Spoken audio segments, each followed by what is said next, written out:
My name is Matthew. I'm a content specialist for adapted physical education within Montgomery County Public Schools.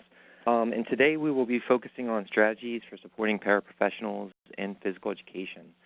We're going to have some dialogues and basically just have an open discussion about methods of supporting students. We're just going to discuss real quick the outcomes. So as far as our outcomes, we're first going to kind of come up with a general understanding of what physical education and adapted physical education are, and then we're going to kind of delve into specific strategies for working effectively with paraeducators to maximize student learning.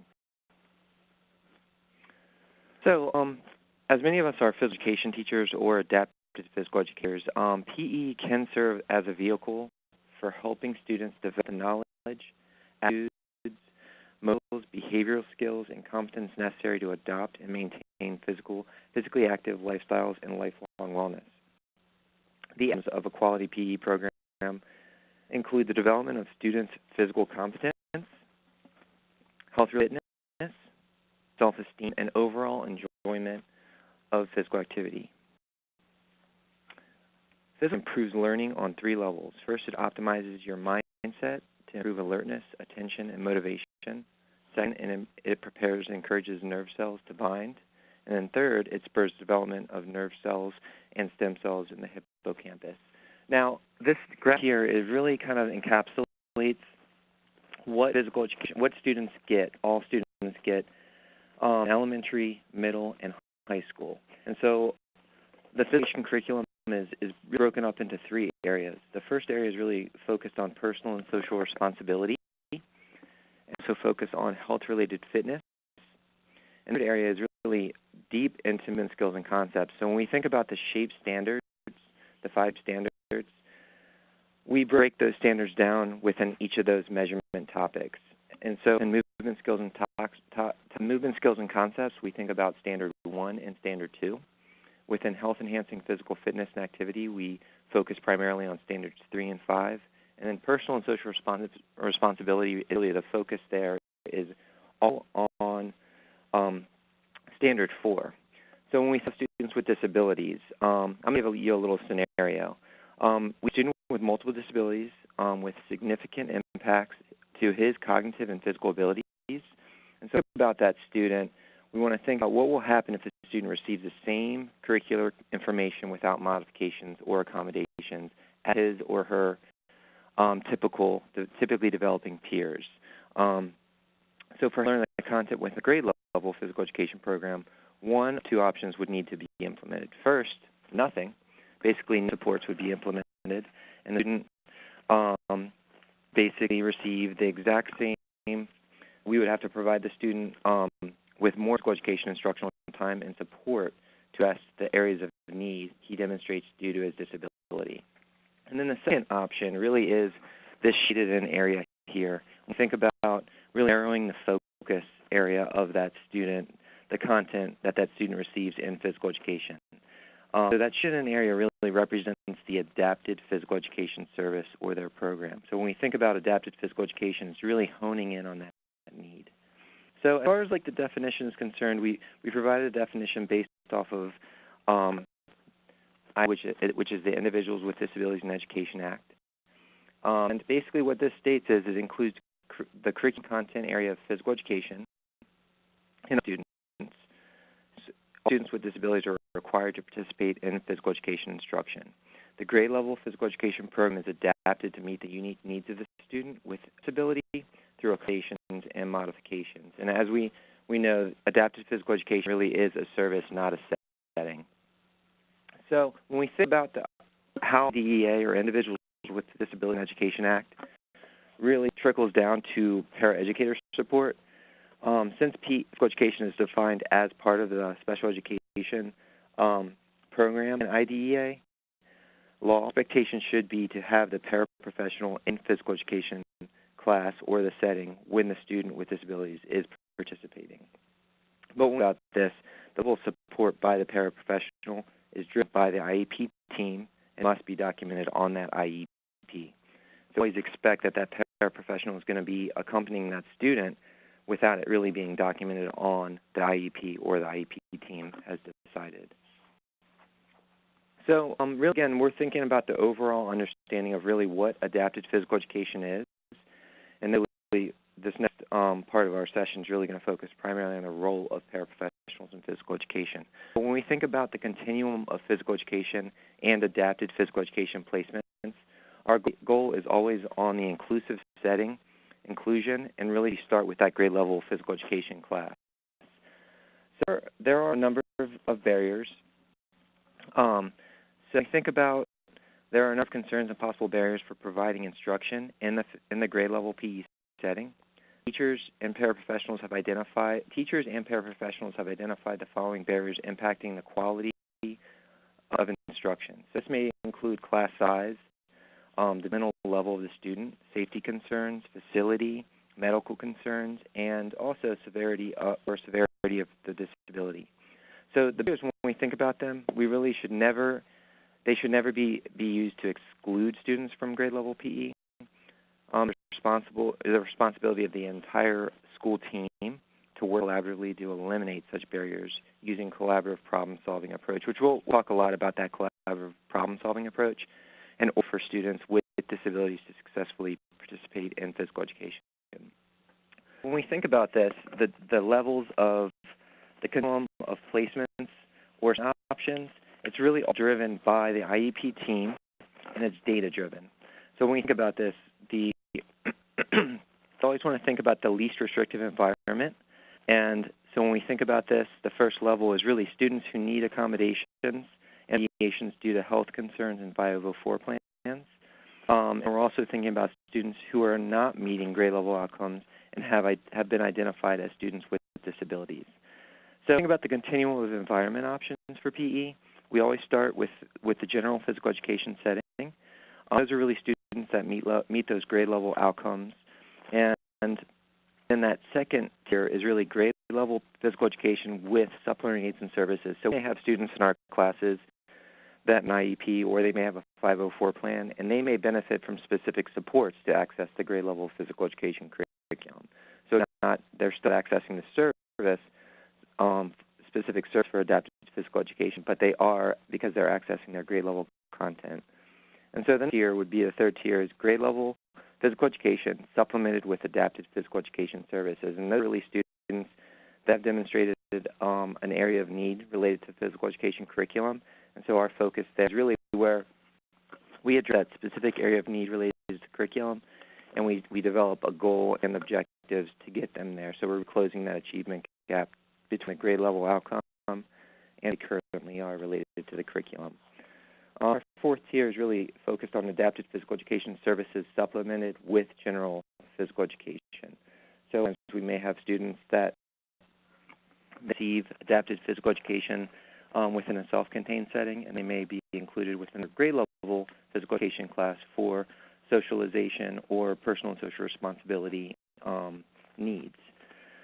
And our tier is really focused on the separate adapted physical education grade level or separate adapted physical education class, and that's really for students really to receive intensive support related to adapted physical education services addressing those specific needs. And we're not just arbitrarily placing students within these placements. We're really focused on data-driven, collecting the data, and really what is the least restrictive environment so that student is most successful and is most appropriate. So I'm going to delve into more of the specific strategies for paraprofessionals in physical education. Paraprofessionals are a natural source of support for the physical educator and provide strong, multidimensional support and success in physical education setting. The goal of the professional is to provide instructional assistance and support for the PE teacher. So when we think about this, PE is an instructional area, and the gym is a classroom learning environment, and the paraprofessional is generally required to be present, dressed appropriately, and assist the PE teacher. Having that support in PE allows for close supervision and more teaching learning opportunities for students. So think about that. Paraprofessionals should be playing a very important role in the area of physical education. Incorporating the paraprofessional into physical education may help the education teacher and make physical education meaningful for all students, both those with and without disabilities. Education teacher must recognize that not all paraprofessional responsibilities will be directly tied to physical activity. So when we think about that, the paraprofessionals' other responsibilities may include charting student skills and behaviors, and we're going to talk about some structures that we can embed into our practice to support the student and the paraprofessional with collecting data specific to behaviors, assisting the PE teacher with instruction of the entire class, or sharing ideas with the physical education teacher to enhance learning opportunities.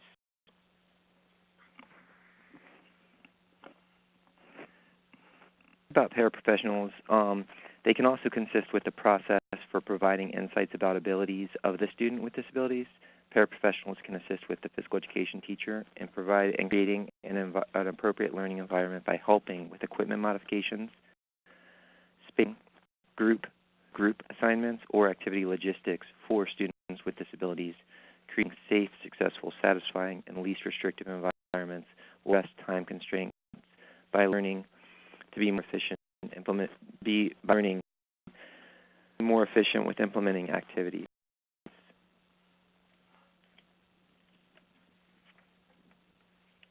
So here, this chart here really kind of encapsulates the different roles that a paraprofessional may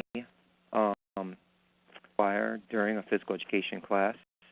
So the physical education teachers are encouraged to develop a list of specific roles and responsibilities for the paraprofessional within each part of the lesson, so everyone knows exactly what is expected. So this could be similar to like a sub-plan, not as in-depth. It could really be based off of a face-to-face interaction. It could be done in an email. It could be done where I just printed out prior to class and hand to the paraprofessional, but a list of expectations of how to support that student in physical education. So the teacher might list the day's activities and general expectations of the paraprofessional to facilitate the learning task. If you want to take a moment just to review this table, is taken directly from JOPERD, the Journal of Physical Education, Recreation, and Dance.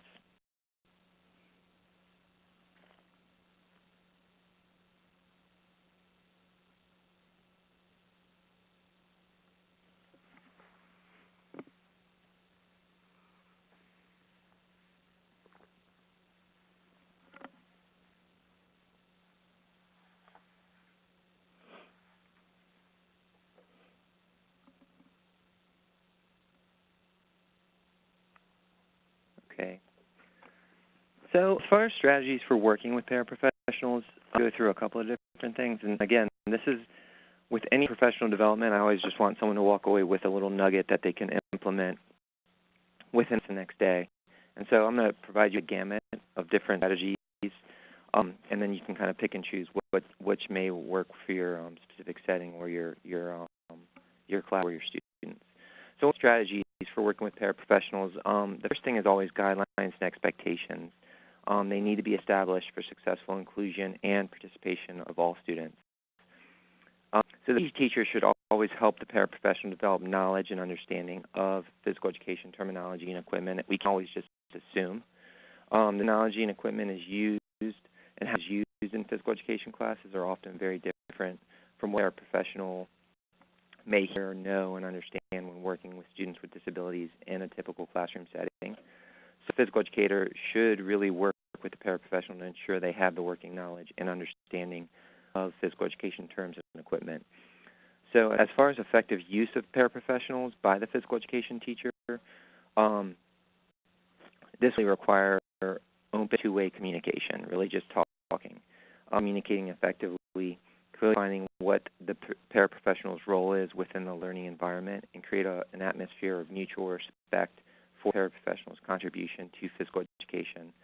The way to communicate would really be through email, brief meetings before or after class or school, and then leave messages on the whiteboard in the gym.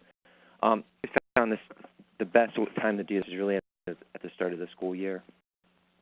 Just kind of hit the ground running and kind of just list out the expectations straight up as far as meeting with all the paraprofessionals at the start of the school year that may be assisting students within your classes, and really just kind of going over generic guidelines. And you could even give specific examples, but really keep it an open dialogue between both you and the paraprofessional. Paraprofessionals can help with equipment, rules, instruction, and environment modifications at the start of each unit. However, the paraprofessional should not be expected to automatically know what and how to make modifications for a particular student in physical education. Their role is to carry out the teacher's guidelines and assist with input from the experience in the process. It's really not where we're just kind of telling them, all right, here you go, here's some equipment, start working with that student. It's really where we structure and scaffold all these supports in there and really assist the paraprofessional with supporting the student. We're still expected to design and develop developmentally appropriate learning tasks, appropriate equipment, but we may need support from that paraeducator and support the paraeducator with implementation. Strategies, these are some different supports.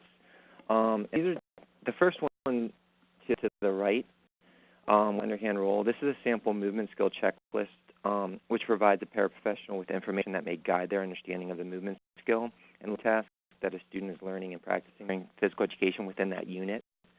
When we think about bocce or with bowling, we think about the underhand roll.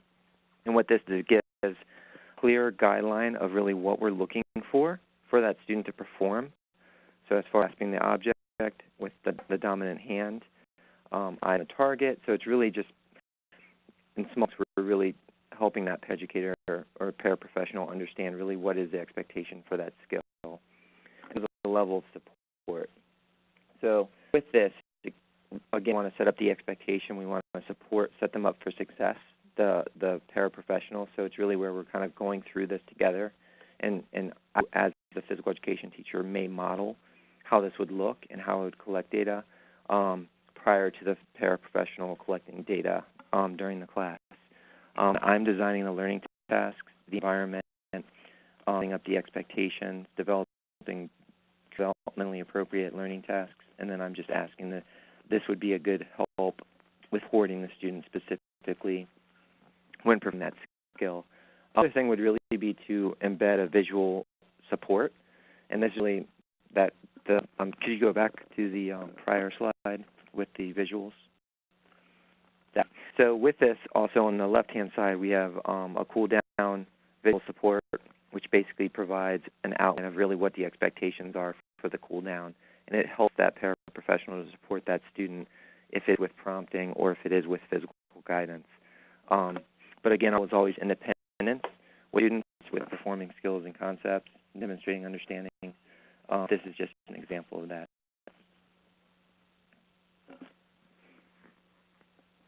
So next one, we always want to think about the key variables that a physical education teacher should be considering. When we think about those are the variables that we really have control over. We have control over our environment, how we set up. We also have control over the equipment. So about that, the environment, a positive learning environment invites all students to participate in meaningful experiences that offer a variety of opportunities for personal success. Really critical that the teacher and the paraprofessional attend to the social environment to protect students from ridicule, exclusion, discrimination, but must also be able to make necessary curriculum modifications. So really what is taught as instructional modifications, how it is taught. And then equipment, we really want to be, we want to understand really what are the needs of that student and help the paraeducator with matching that equipment. So we may provide a couple of options as far as types of equipment that will help the student be successful in physical education. We may even open it up to the paraeducator to really go in and kind of explore and figure out if there is something that may help the student even more. So opening that two-way bridge. And then also thinking about in addition to using electronic and technological devices that will enhance the learning, such as music, assistive devices such as communication boards, switches, power links, that may provide additional opportunities for students to access the movement task.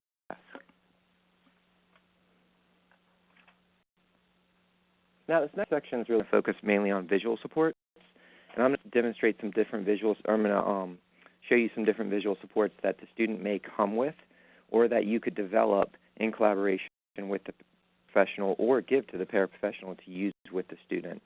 So visual supports are a way of making the auditory information visual. Visual learners understand what they see better than what they hear. When we present information verbally, the words are available for a brief moment, a split second. However, when we present information visually, it can be there as long as the student needs it. So when we talk about visual strategies, these are 3 different visual strategies that we'll be discussing. The first one is a visual schedule at the top. And that's pictures, and typically they may come from BoardMaker. They may be photographs, real photographs, Google Images. They could come from a multitude of sources. We may pair them with written words that communicate the steps and sequence of a particular activity or the lesson. So this one we see on the slide right now, it really is going to kind of show the student what the itinerary is for that lesson. So giving it to the paraeducator or paraprofessional will assist that student with transitioning from the warm-up to the content piece. Would be working on throwing, and we would next be working on catching. So giving the paraeducator to work with that student would really help with that student with transitioning and understanding what's next. Then a mini schedule, and that's one that would be basically content specific, and then before my student that can perform skill, but I may have to chunk specific parts of the skill so they understand what first, second, and third. So it provides a sequence. But I might model for the paraeducator. Really want you to demonstrate to work with the student on the first critical element. They're still going to do the whole skill, but I want to master the first critical element, which is sure to target before we show them what the next critical element is. So we kind of step by step. But again, we're modeling for that paraprofessional what the expectation is. We're giving current terminology, some visuals to work with that student so they can be more successful. And then the next one is really a visual contract, and a good one here would be just basically a first then. So if physical education is really a non-preferred activity for that student, they demonstrate behaviors, they may have a difficult time complying to the task.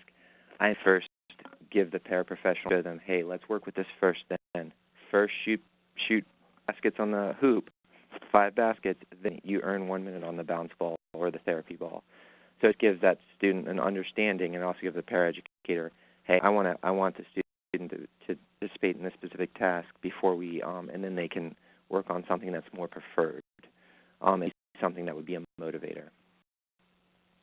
This next is really going to be focusing on behavior modification techniques. I'm showing you a multitude of different things that may work, but it's really up to you to kind of pick and choose, thinking about your students and your classes, and the level of supports that the student may need. But with any of these behavior modifications or these visual supports, if a student uses a communication board, if the student has a token economy system, it's really critical that there's consistency throughout the instructional day. It's not just happening in one place and then the student doesn't have a token economy.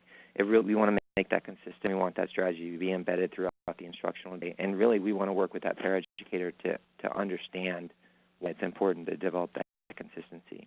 So when we talk behavior modification techniques, they're real procedures, strategies, and techniques designed to increase and decrease behaviors. A critical part of any behavior modification technique is consistency with implementation. If it has a specific behavior plan in place, all staff that works with that student should be aware of that plan and effective implementation. The professional is critical to consistent implementation and success of behavior plans throughout the instructional day. So like I said earlier, if they have a specific strategy in the classroom, they should be bringing it to physical education, and they should be bringing it after physical education. So it's just developing that consistency with expectations. So the thing we're going to talk about is they're called break cards. So break cards may be effective, may be an effective strategy with a student that becomes overstimulated and needs a release from an activity. She may not have the communication skills to appropriately communicate. Communicate with maladaptive behaviors, including elopement and noncompliance. So initially, the student will need to be prompted and request a break during early signs or frustrating of agitation. So we're teaching the student how to do this, but we're not only teaching the student, we're also teaching the paraprofessional time this would be an appropriate strategy to use with the student.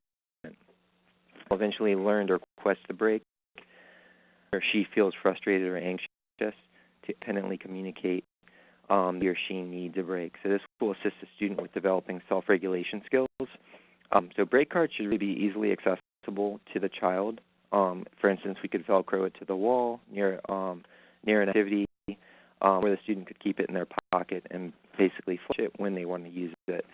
But like with anything, we can't just expect to give the break card to the paraprofessional and say use it with the student. We really have to teach them and provide them an expectation and an understanding of when this would be an appropriate strategy to use with the student.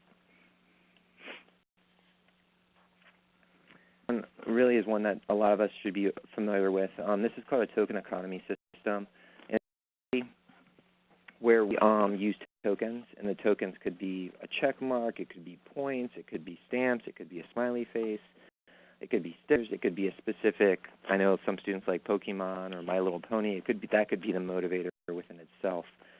They earn tokens for demonstrating a specific desired behavior. So the student earns a token for completing a task, making good choices, staying safe, intermittent times throughout the class, and the tokens are exchanged for preferred activities. So for this student, the preferred activity is computer time, and this would be something that they would earn after physical education is finished. Again, this wouldn't be something that's just isolated to one time in the instructional day. This should be a strategy that's brought with the student. So if they're earning computer during education time, they would be using it after physical education time based off of if they've earned it and earned the specific tokens for complete tasks, making good choices. So something that's used all throughout the country. Now, as far as visual contracts, we talked earlier about a first-then board, and the first-then board can really increase students' motivation to complete a difficult and or non-preferred activity by incorporating reinforcement or a preferred activity. And the key here is really understanding what is the preferred activity for that student. You have to be motivated by it. So it's not so much we really want to first do this, then you can earn something. You could earn a preferred activity. So for instance, the student really prefers to bounce on the therapy ball for 1 minute. The non-preferred activity would be participating in a basketball shooting learning task. As far as prompting, I feel like a lot of times we automatically assume the paraprofessional already knows what the level of prompting or the hierarchy of prompting is. A lot of times we really have to focus on what's most appropriate for that student and work with the paraprofessional, because I think the first go-to is always physical guidance, hand-over-hand prompting when the student's not doing what the expected task is. We really have to work with the paraprofessional in understanding what's most appropriate at what time and which students would benefit from that specific prompt. Prompts can really help a student who may be hesitant to perform a specific skill. Prompts also aid in the students being successful. The education teacher may need to explain how to appropriately prompt a student in physical education to facilitate maximum independence. And again, that's our goal, is independence. We don't want the student to be prompt dependent, but we want them to be active participants in physical education. So it's really an act, and we really have to work with that paraprofessional and help them to understand what is most appropriate. Is it visual prompts? Is it auditory prompts? We don't always just want to go right into that physical guidance piece unless it's absolutely necessary.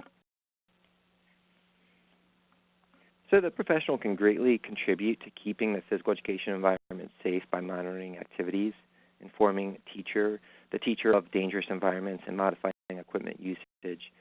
For all students, especially those with disabilities, should be the foremost on the mind of the physical educator and the paraprofessional. And this is really just an example of some roles that a paraeducator could fill during the physical education class. And I'll just give you about 20 seconds to review that slide.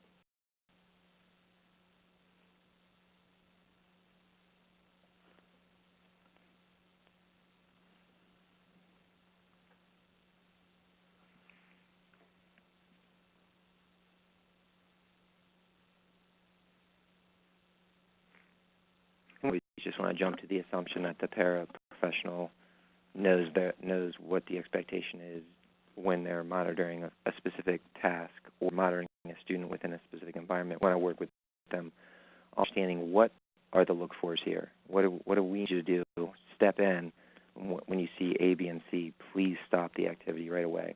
We want to support that paraprofessional. And I know a lot of our students are sensitive to heat, due to medical condition, and so we want to help. The paraprofessional may be able to help us understand the student better as well.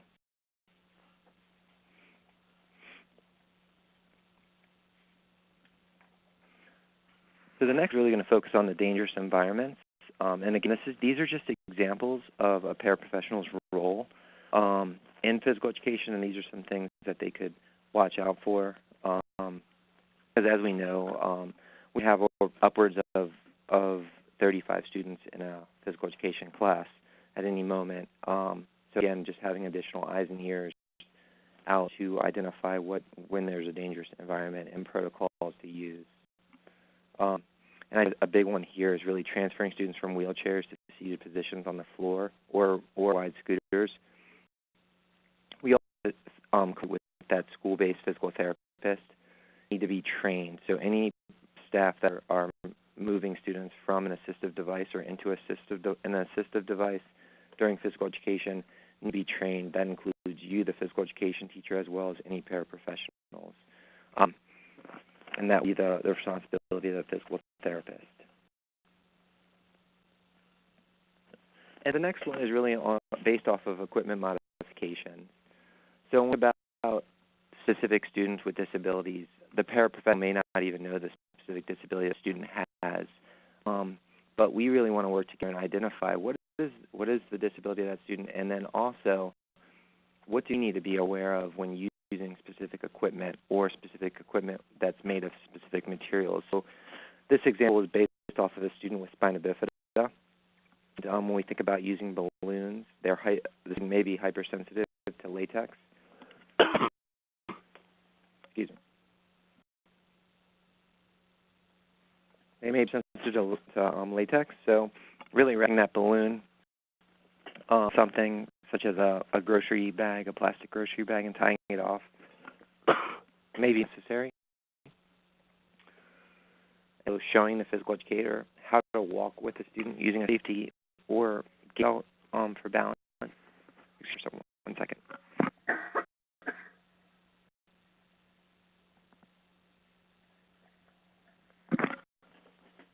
So again, thinking about two-way communication, we want to value the expertise of the paraprofessional. So we want to obtain information about the student through the paraprofessional as well.